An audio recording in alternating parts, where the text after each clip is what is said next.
गांव के किनारे हरे भरे खेतों और कच्ची गलियों के बीच बसा एक छोटा सा गांव था नवलपुर। यहाँ हर कोई एक दूसरे को जानता था। लोग सीधे सादे थे, लेकिन मेहनती भी। कुछ जगह ऐसी होती हैं जिनके बारे में लोग धीरे धीरे बातें करते हैं, लेकिन खुलकर कोई नहीं बताता।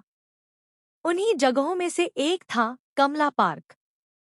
दिन में ये पार्क हरा भरा, चहल पहल से भरा रहता, लेकिन रात ढलते ही वो पार्क सुनसान और भूतिया हो जाता।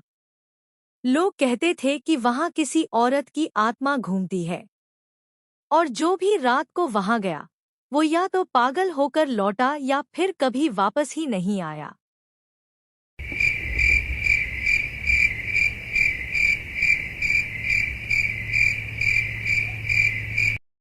चार दोस्त थे, अमन, विकास, पायल और दिव्या।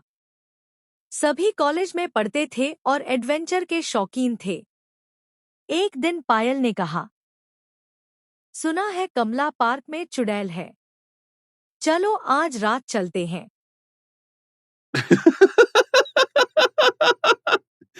अरे वो सब फालतू की बातें हैं। भूत प्रेत जैसी कोई चीज नहीं होती। मुझे तो डर लगता है, कहीं सच में कुछ हुआ तो। चलो मैं भी देखना चाहता हूँ कि असलियत क्या है। आखिर चारों ने तय किया कि रात 9 बजे वो पार्क में जाकर सच्चाई जानेंगे। रात का समय था। आसमान में बादल छाए थे और हल्की हवा चल रही थी।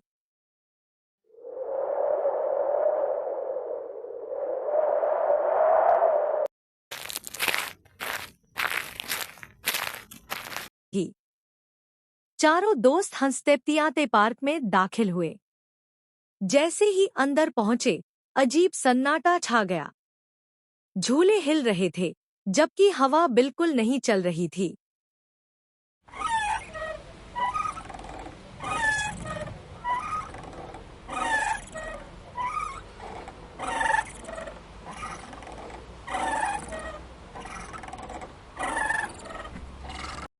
दूर एक टूटी बेंच पर कुछ लिखा हुआ दिखा, यहाँ मत आओ।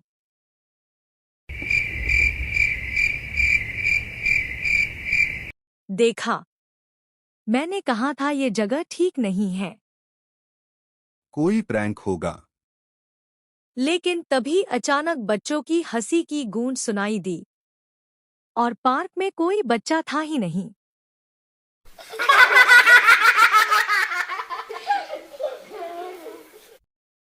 चारों डरते डरते आगे बढ़े। तभी पायल चीख पड़ी। उसने देखा कि झूले पर कोई बैठा है। सफेद कपड़े पहने लंबी औरत। उसके पैर उल्टे थे। वो वो चुड़ैल है। औरत धीरे धीरे झूले से उतरी और उनकी तरफ आने लगी। उसके बाल जमीन पर घिसट रहे थे और आंखें लाल जल रही थी।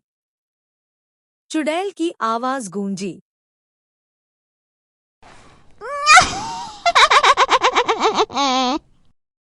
क्यों आए हो मेरे इलाके में? ये जगह मेरी है। अमन ने हिम्मत करके पूछा। तुम कौन हो? क्यों यहाँ भटक रही हो? चुड़ैल ने दर्द भरी आवाज में कहा। मेरा नाम संध्या था। मैं यहीं पास के घर में रहती थी। मेरा छोटा बच्चा रोज इस पार्क में खेलने आता था। एक दिन पार्क का झूला टूटा और वो झूले से गिरकर मर गया। मैंने नगर निगम से गुहार लगाई, मगर किसी ने मदद नहीं की। मैं अकेलेपन और गम में यहीं पार्क की बेंच पर जहर खाकर मर गई। तब से मेरी आत्मा इस पार्क से बंध गई है। अचानक उसका चेहरा भयानक हो गया। उसने चिल्लाकर कहा, अब जो यहाँ आएगा वो भी यहीं मरेगा। हवा तेज चलने लगी। पेड़ जोर जोर से हिलने लगे। विकास ने भागने की कोशिश की, लेकिन अचानक उसके पैर जकड़ गए। संध्या ने अपनी लंबी जीभ बाहर निकाली और विकास की गर्दन पकड़ ली। विकास चीखते हुए गिर पड़ा। बाकी तीनों ने उसे खींचने की कोशिश की, मगर चुड़ैल की पकड़ बहुत मजबूत थी।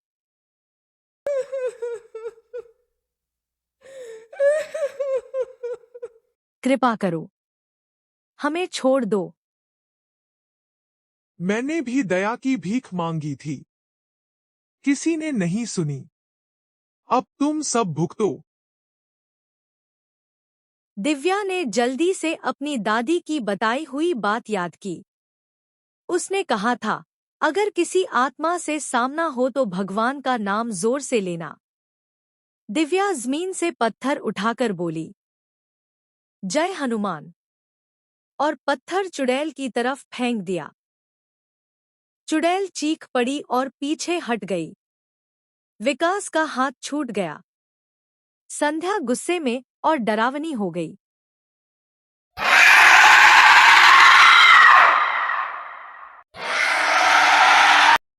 तीनों ने मिलकर विकास को उठाया और भागने लगे। संध्या हवा में उड़ती हुई उनके पीछे आने लगी।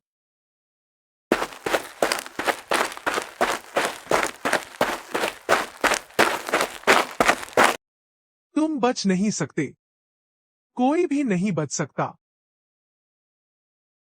उसकी आवाज पूरे पार्क में गूंज रही थी। आखिर चारों जैसे तैसे पार्क का गेट पार करके बाहर निकले। जैसे ही बाहर पहुंचे, सब कुछ शांत हो गया। चारों ने कसम खाई कि कभी दोबारा उस पार्क में कदम नहीं रखेंगे। लेकिन जब उन्होंने पीछे मुड़कर देखा, तो गेट के अंदर वही चुड़ैल खड़ी थी। वो मुस्कुरा रही थी और उसके साथ एक बच्चे की हंसी गूंज रही थी। आज भी लोग कहते हैं, अगर किसी ने रात को कमला पार्क में कदम रखा, तो उसकी वापसी की गारंटी नहीं है।